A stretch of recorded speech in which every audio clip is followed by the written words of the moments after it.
Hello everyone, welcome back. So guys, previous lecture में हम लोगों ने लीडिंग लैगिंग का कंसेप्ट देखे थे एसी में। ठीक है, आज के इस लेक्चर में हम लोग basic circuit theory, AC circuit theory start करेंगे। ठीक है, उससे स्टार्ट करने से पहले हम लोग कुछ एक आध और टॉपिक है, पावर। ठीक है, पावर इन एसी सर्किट। ठीक है, तो देखते हैं पावर इन एसी सर्किट क्या होता है। Power in AC circuit, power in AC circuit, AC circuit में पावर कितना होता है। ठीक है, ठीक, देखो एसी सर्किट में हम लोग जानते हैं कि एसी जो वोल्टेज होता है तो VT लेते हैं, क्या होता है VM साइन ओमेगा टी, यही होता है। जनरली IT भी क्या ले लेते हैं हम लोग,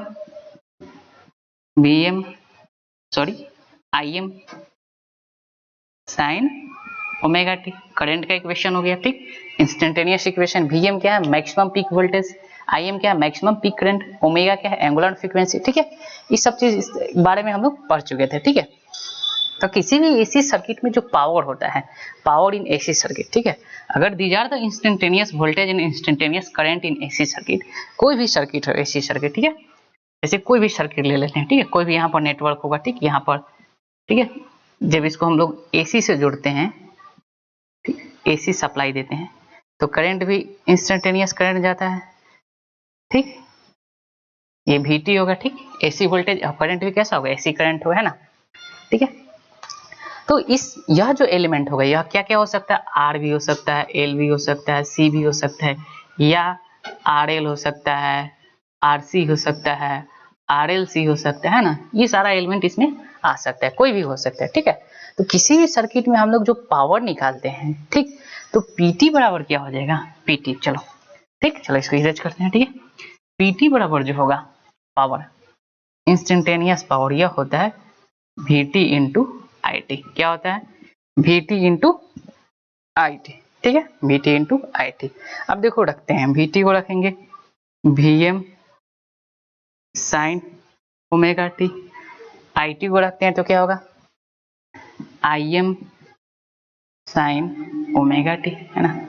हम लोग एक केस ले रहे हैं कि अभी फ्रीक्वेंसी क्या है, सेम है। ठीक है, क्वेश्चन में हम लोग डिफरेंट डिफरेंट फ्रीक्वेंसी पर भी डिस्कस करेंगे। ठीक है, बट हम लोग जनरलाइज कर रहे हैं तो पावर जनरलाइज पढ़ रहे हैं तो हम लोग यहाँ पर दोनों सेम फ्रीक्वेंसी को कंसीडर करते हुए डिस्कस करेंगे। ठीक, अब देखो तो ये क्या हो जाएगा, VM IM sine square omega T. ठीक, ये आ गया, PT आ गया। ठीक है, अब देखो, अब हम लोग थोड़ा सा ट्रिग्नोमेट्री का मदद लेते हैं। किसकी मदद लेते हैं, ट्रिग्नोमेट्री का। ट्रिग्नोमेट्री में हम लोगों ने पढ़ा है, क्या पढ़े हैं कि 2 साइन स्क्वायर थीटा बराबर 1 माइनस कॉस 2 थीटा, ये हम लोग पढ़े हुए हैं ना। और क्या क्या पढ़े हैं, 2 cos square theta equal to 1 plus cos theta. ठीक है, ये हम लोग दो इक्वेशन जो बहुत ज्यादा यूज होता है। ठीक है, ये दो इक्वेशन है ट्रिग्नोमेट्री का। तो साइन स्क्वायर ओमेगा टी को हम लोग यहाँ से बदल देते हैं 1 minus cos 2 omega T by 2। क्या बदल देते हैं, 1 minus cos 2 omega 2 by T. तो ये क्या हो जाएगा, VM IM 1 minus cos 2 omega T by 2। ठीक, तो एवरेज पावर क्या आ गया, VM IM, सॉरी पावर क्या आ गया, instantaneous power VM IM by 2 minus VM IM by 2 cos 2 omega T. ये हो गया इंस्टेंटेनियस पावर। ठीक है, पावर इन एसी सर्किट। कौन सा पावर हो गया, this is the instantaneous power. ठीक, किसी भी इंस्टेंट का पावर हो गया। अब देखो यहाँ पर देखो, सप्लाई वोल्टेज और करंट का फ्रीक्वेंसी क्या है, ओमेगा है। ठीक, और पावर का फ्रीक्वेंसी क्या है, 2 ओमेगा है। ठीक है, दिख रहा होगा। ठीक है, सप्लाई वोल्टेज का फ्रीक्वेंसी ओमेगा है, एंगुलर फ्रीक्वेंसी हम लोग क्या जानते हैं, ओमेगा बराबर क्या होता है, 2πf होता है ना। फ्रीक्वेंसी बोल सकते हैं ना, ओमेगा को क्या बोल सकते हैं, एंगुलर फ्रीक्वेंसी या फ्रीक्वेंसी भी बोल सकते हैं ना। यहाँ पर देखो, यहाँ पे 2 ओमेगा आ गया। इसका मतलब एक बात तय है कि इंस्टेंटेनियस पावर का फ्रीक्वेंसी क्या होता है, डबल हो जाता है सप्लाई पावर का। ठीक है, तो एक और बात नोट कर लो। ठीक है, नोट इंपॉर्टेंट पॉइंट जो भी है उसको हम लोग नोट करते जाएंगे। ठीक है, क्या इंपॉर्टेंट पॉइंट है यार, कि इंस्टेंटेनियस पावर का जो फ्रीक्वेंसी होता है, फ्रीक्वेंसी ऑफ इंस्टेंटेनियस पावर,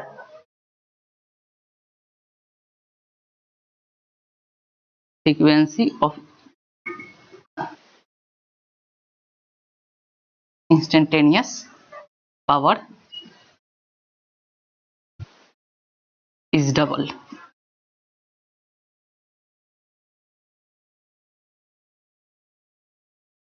ठीक, क्या होता है, डबल हो जाता है। इंस्टेंटेनियस पावर का फ्रीक्वेंसी क्या होता है, डबल हो जाता है। डबल कहने का मतलब क्या है, देखो बोल सकते हैं जो इंस्टेंटेनियस पावर फ्रीक्वेंसी, यानी कि क्या बोल सकते हैं,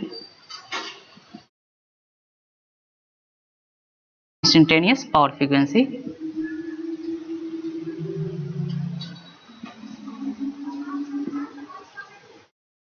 equal to 2 into F S, supply frequency. ठीक है, 2 इंटू सप्लाई फ्रीक्वेंसी क्या होता है, 2 इंटू एफ एस क्या है, सप्लाई फ्रीक्वेंसी। तो इंस्टेंटेनियस पावर का फ्रीक्वेंसी कितना हो जाएगा, सप्लाई फ्रीक्वेंसी का डबल हो जाएगा। ठीक, इसका फायदा क्या होगा, क्वेश्चन आता है ठीक कि अगर इंस्टेंटेनियस, अगर सप्लाई फ्रीक्वेंसी 10 है तो इंस्टेंटेनियस पावर का फ्रीक्वेंसी कितना होगा, है ना। ठीक, क्वेश्चन क्या बन सकता है, एक क्वेश्चन यहीं से हम लोग देख लेते हैं कि इफ सप्लाई फ्रीक्वेंसी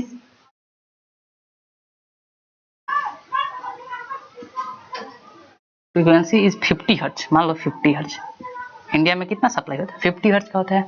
तो what is the instantaneous frequency of power, power frequency क्या हो जाएगा, instantaneous power frequency, instantaneous power frequency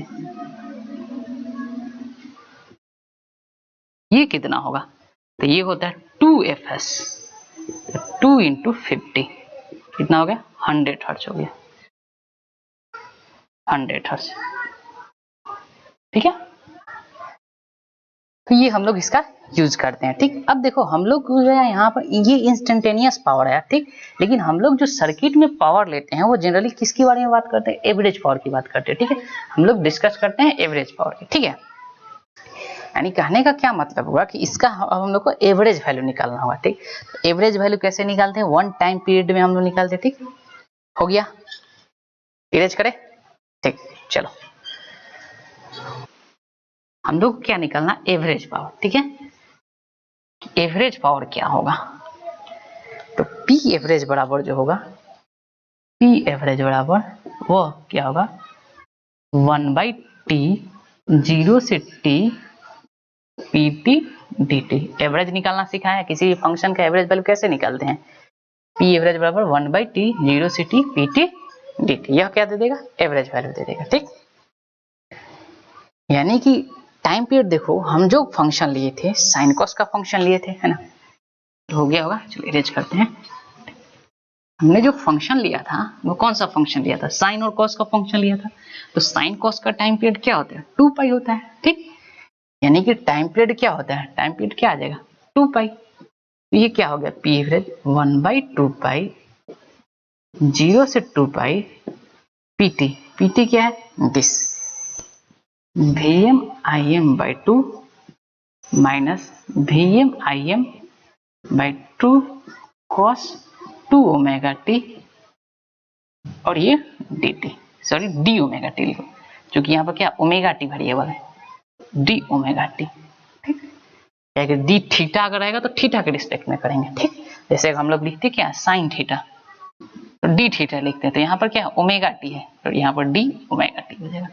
ठीक है, इस तरह हम लोग लेते हैं। ठीक, अब देखो इसको थोड़ा सा समझो। चलो अलग अलग कर देते हैं, 1/2 पाई ये हो जाएगा 0 से 2 पाई Vm Im/2 D omega T minus 1/2 पाई 0 से 2 पाई Vm Im/2 cos 2 omega T D omega T. ठीक, अब देखो चलो अब इसको सॉल्व करना है, दिख रहा है बड़ा इंटीग्रेशन दिख रहा है। ठीक, हम लोग दिमाग लगाएंगे। ठीक, हम लोग क्या लगाएंगे, थोड़ा सा दिमाग का यूज करेंगे। ठीक है, बस देखो कैसे सॉल्व करते हैं। ये तो सारा कांस्टेंट है, Vm Im2 क्या है, ये सारा क्या है, कांस्टेंट है, तो ये बाहर आ जाएगा। है ना।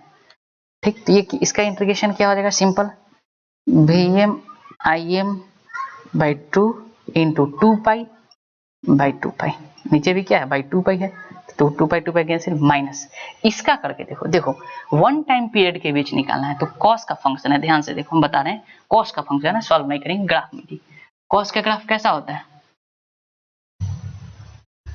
यही हुआ 0 यहाँ 0 यहाँ 2π, है ना। अब देखो यह क्या देता है, दिस गिव व्हाट, अगर हम Vm Im/2 को बाहर निकाल दें, ठीक, क्योंकि ये कांस्टेंट है ना, तो कांस्टेंट है तो क्या करेंगे, बाहर निकाल देंगे। ठीक, तो चलो इसको थोड़ा सा और मॉडिफाई कर दो, ठीक है। तुम लोग अगले एक स्टेप बढ़ा के देखना, क्या लिखेंगे, Vm Im/2 0 से 2π। अब देखो यह क्या दे देगा, 0 से 2π, यह क्या दे देगा, this is the area under curve, कहां से कहां तक के लिए, 0 से 2π के लिए। अब देखो 0 से 2π के लिए यह एरिया, बेसिकली यह एरिया यही है 0 से 2π।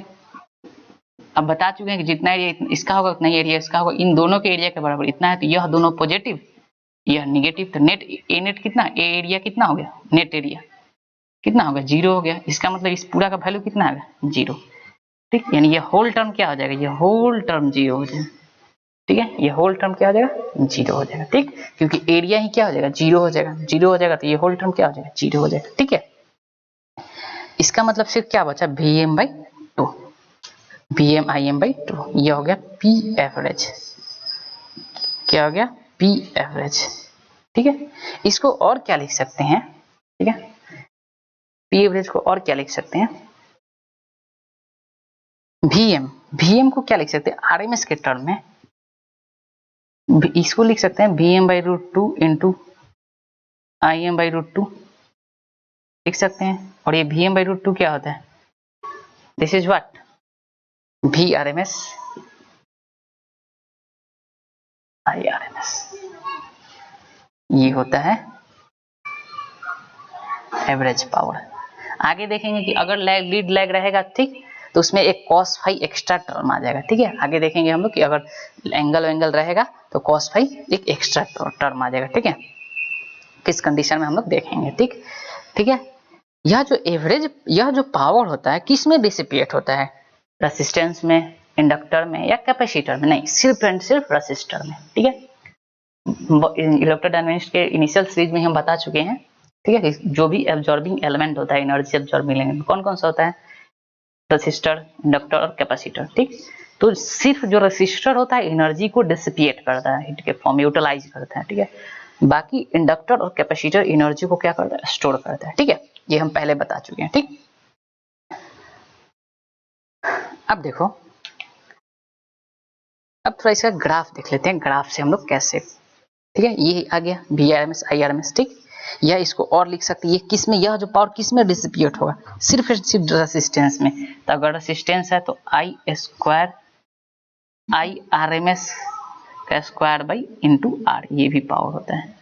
ठीक है, ये भी पावर होता है, या इसी को हम लोग लिख सकते हैं VRMS का स्क्वायर बाई R, ये भी पावर होता है। ठीक है, ये भी लिख सकते हैं। ठीक, तो इतना हम लोग पढ़े पावर, एवरेज पावर में। ठीक है, अगर यही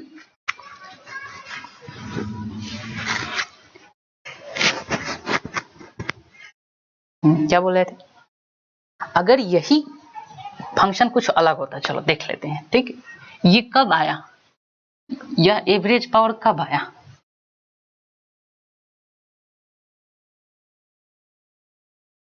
लिख लिया होगा आप लोग। ठीक है, पेज करते हैं। ठीक, जब हम लोग पढ़े थे कि VT बराबर Vm sin omega T, IT बराबर क्या हो, Im sin ओमेगा टी।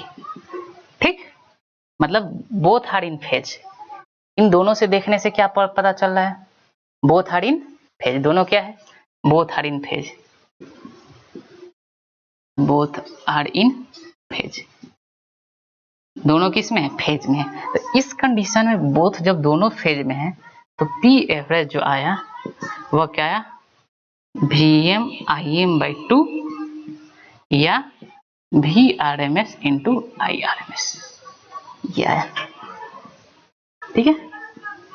अगर कोई लीड लैग होता, ठीक है, अगर इनमें से कोई एक लीड करता या लैग करता, ठीक, तो उस कंडीशन में एवरेज पावर क्या हो जाएगा। चलो तो सपोज कर लो वीटी को, ये फर्स्ट, ये सेकंड, सपोज कर लो वीटी बराबर वीएम साइन ओमेगा टी, और आईटी बराबर जो है VM sign omega T plus five ले लो, ठीक, प्लस फाइव ले लो।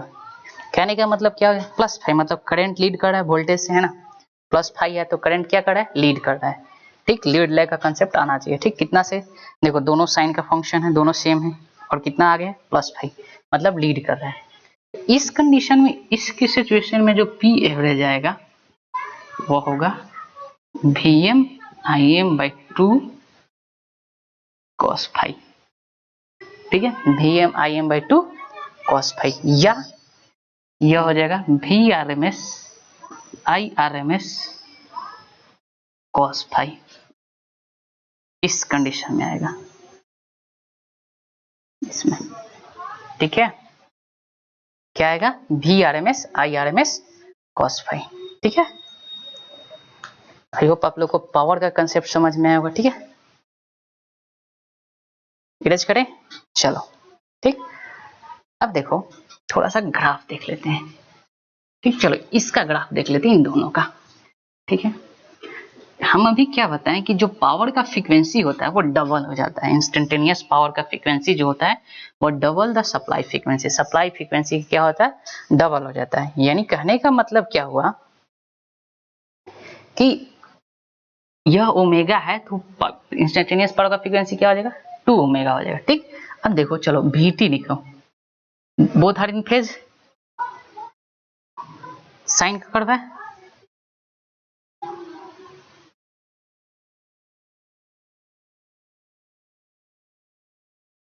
ये मान लेते हैं this is the curve of VT, या वीटी का हो गया। सपोज कर लो आईटी का मैग्नीट्यूड कुछ कम है तो क्या होता, पास तो यहीं से करता, यह हो गया आईटी का कर्व, आईटी का, ठीक है, किसका हो गया, आईटी का। तो जो पावर का कर्व होगा, ठीक, पावर क्या होता है, प्रोडक्ट होता है वी एम आई एम, ठीक है। पीटी क्या आया था, ध्यान से देखो, पीटी क्या आया था, V M I M by two minus V M I M by two cos two omega T, यही आया था। मतलब फ्रीक्वेंसी क्या है, डबल, ठीक। तो कुछ जो पावर का आएगा कुछ इस तरह का आएगा, ठीक है।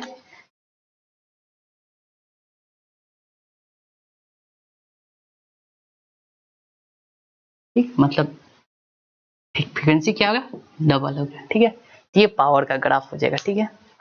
और देखो जो एवरेज पावर आता है, ठीक, यही this is the instantaneous power PT, ठीक।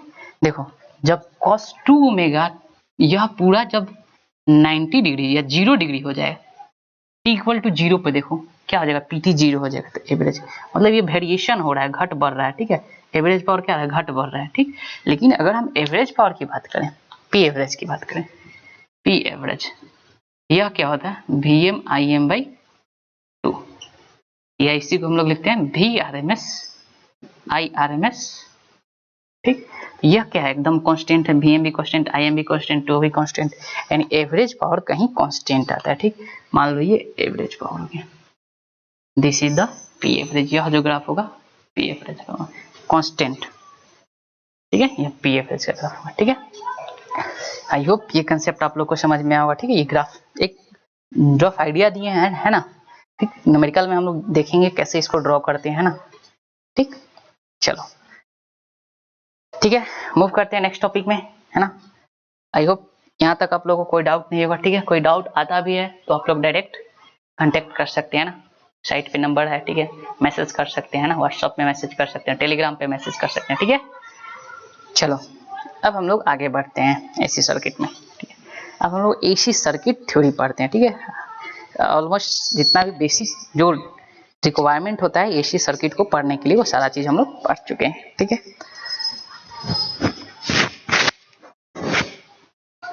क्या साउंड क्लियर है?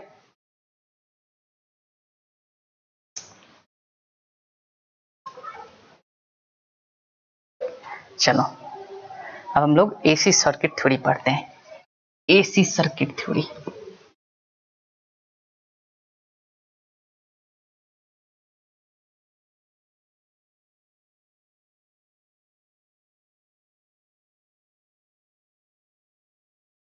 एसी सर्किट थ्योरी क्या स्टार्ट करते हैं हम लोग? एसी सर्किट थ्योरी, एसी का सर्किट थ्योरी। ठीक, इसमें हम लोग क्या क्या पढ़ेंगे? ठीक, पहले वो देख लेते हैं कि एसी सर्किट थ्योरी में हम लोग क्या क्या पढ़ेंगे। ठीक है, तो सबसे पहले हम लोग पढ़ेंगे pure resistive circuit, pure R. Second पढ़ेंगे pure C, pure L. Third पढ़ेंगे प्योर सी, उसके बाद R L, R L, R C, R L C series circuit, R L C parallel. ठीक है, इतना हम लोग पढ़ेंगे। ठीक है, तो चलो एक एक करके स्टार्ट करते हैं। ठीक है, pure R, pure L, pure C, ये सब हम लोग एक एक करके पढ़ते हैं। ठीक है,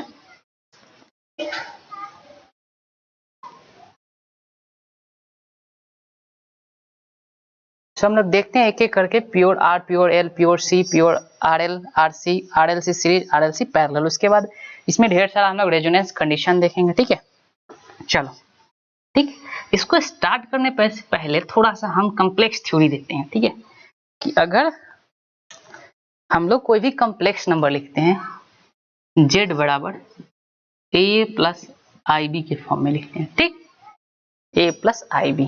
ठीक है, ठीक है, थोड़ा सा फेजर से लिखे। ठीक, और एंगल यहाँ से tan फाई हम लोग निकालते हैं कैसे? tan फाई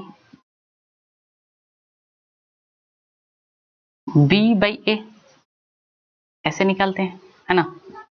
ठीक, तो जो भी हम लोग यूज करेंगे थोड़ा सा कॉम्प्लेक्स हम लोग यूज करेंगे। ठीक, तो आज तो हम सिर्फ प्योर आर के बारे में बताएंगे, प्योर आर, इसमें इसका जरूर यूज नहीं है। ठीक है, अगले लेक्चर में हम थोड़ा सा कॉम्प्लेक्स नंबर के बारे में थोड़ा बेसिक आइडिया पहले दे देंगे।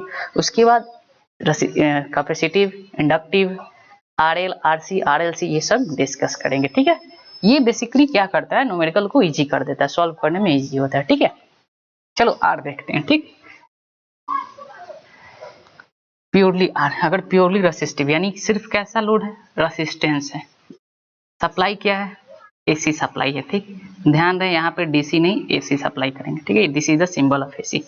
ठीक, ये सपोज कर लो Vt बराबर Vm sine omega T supply की। क्या सप्लाई की? Vm sine omega T. ठीक, तो करंट फ्लो करेगा I, I बराबर क्या होता है? IT। अगर हम लोग IT निकाले तो क्या होगा?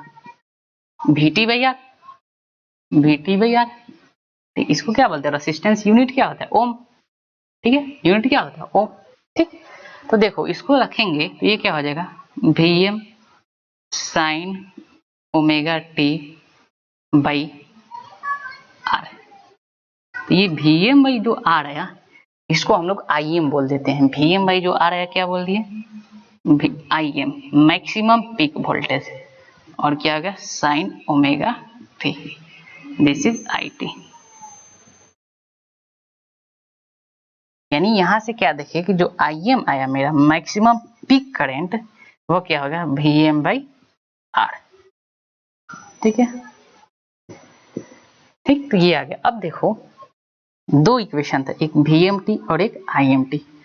अब देखो यहाँ Vm sine omega T, Im sign omega T, तो दोनों देखो, दोनों का फ्रीक्वेंसी तो सेम है, दोनों साइन का फंक्शन है। इसका मतलब क्या बोल सकते हैं? ठीक है, क्या बोल सकते हैं कि जो V होगा और आई होगा, both are in phase, both क्या है, फेज में है, यानी यहाँ पर फाई क्या हो जाएगा, फाई 0, ठीक, यानी कि बोथ भी and I are in phase, किसमें है, फेज में है, ठीक है, किसमें है, फेज में है, ठीक, बोथ दोनों क्या है, फेज में है, ठीक है। अब देखो इसमें हम लोग आरएमएस निकालना होता है, क्या करेंगे, आई आरएमएस, तो आई आरएमएस कुछ नहीं, आई आरएमएस बराबर क्या लिखेंगे, VM by, sorry I RMS क्या हो जाएगा, आई आरएमएस आई एम बाई √2, है ना, जो भी पूछेगा हम लोग डायरेक्टली निकाल सकते हैं, ठीक है, ये वेरी इजी है, ठीक।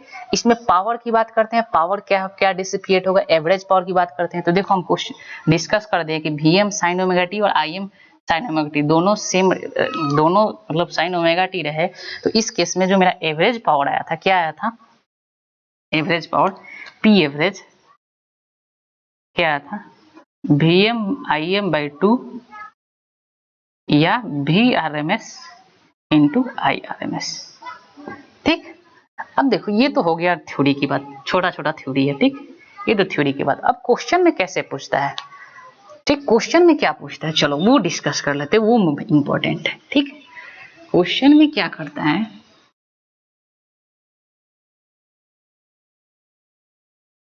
ठीक है, जैसे कि ये क्वेश्चन दे देते हैं, ठीक, 10 ओम का रेजिस्टेंस लगा होगा, ठीक है, और ये VT है, यहां पर सिर्फ ये दिया रहेगा 50 वोल्ट 50 हर्ट्ज, अगर डाटा इस तरह गिवन हो, ठीक, कि सप्लाई 50 वोल्ट 50 हर्ट्ज, इसका मतलब ये हुआ कि यह जो वोल्टेज दिया है, यह जो वोल्टेज दिया है क्वेश्चन में, वो कौन सा है, आरएमएस वोल्टेज दिया हुआ, आरएमएस वैल्यू, कौन सा वैल्यू दिया हुआ, आरएमएस वैल्यू, और यह क्या है, फ्रीक्वेंसी है, ठीक।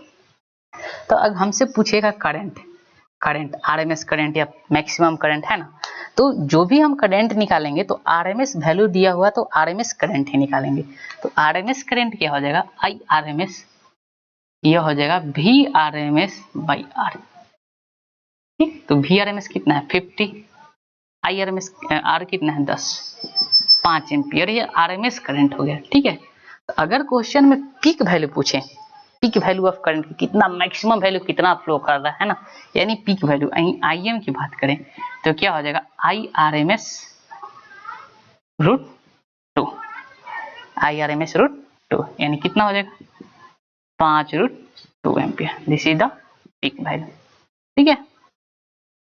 तो याद रखना है क्वेश्चन में अगर डाटा ऐसे दिया हो, ठीक, 50 volt 50 volt 50 hertz, 220 volt 50 hertz, तो इसका मतलब वह जो वोल्टेज दे रखा होता है वो आरएमएस वैल्यू दे रखा है, ठीक है।